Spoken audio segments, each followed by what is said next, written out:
Good morning, my YouTube friends. I'm up to 5 subscribers. I think I had more, and then, of course, because I didn't post, they dropped off. I can't blame them. I did a big purge at Christmas, I think it was, as well. So, yesterday I videoed and going to post today my storage unit, plural storage units. I have 2 5x10s, and today I just want to talk to you a little bit about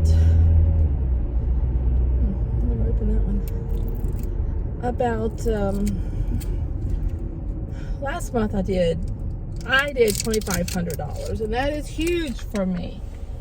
I mean, I was barely scraping 1,000, and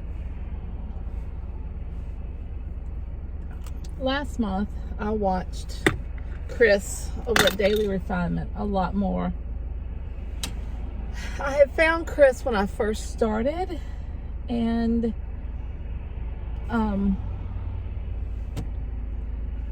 at that time I felt like he was full of BS, to be honest with you. You know, and that's my fault. I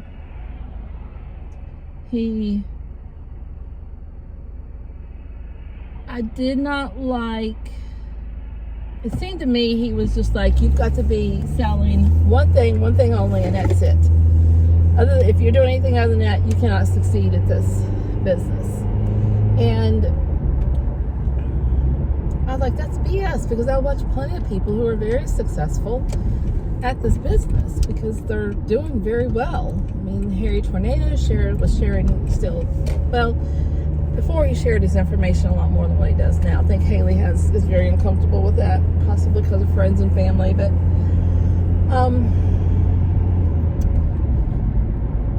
I just knew people who I was watching who was doing this and doing it well.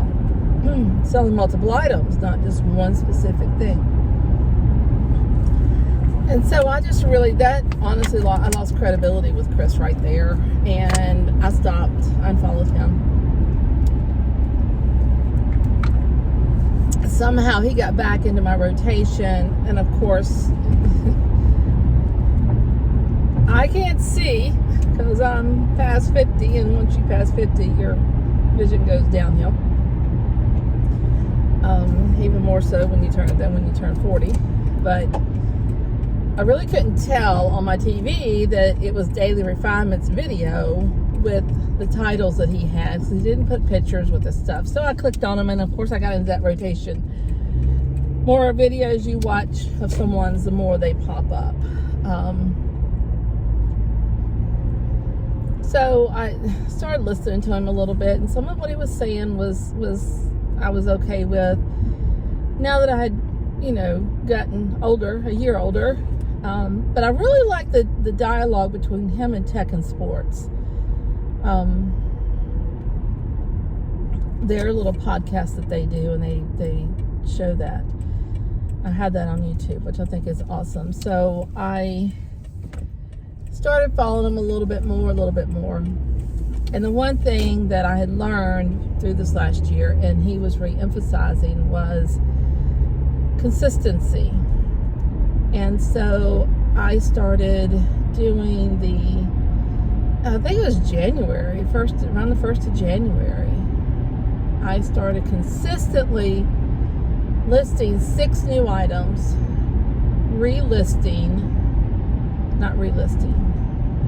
sell similar on 4 new items, giving me 10 items to put out there daily. And I had a $2,500 month. That's the most I've done. Like I said, I was barely scraping 1,000. Now that's gross. That's the other thing that gets me not all upset, but really puts my panties in a wad. Is how they loosely throw around the word profit on YouTube, which even the people I watch loosely throw around the word profit. Harry Tornado is one of the really true ones that used to show what was brought in, what was paid out, eBay fees, shipping, cost of goods. What else would he show? Fees, shipping, cost of goods, basically those three. He'd give you a total. Then he would take out taxes. He would account for the 25% taxes and say, okay, this is my number. This is what's going to hit my bank account.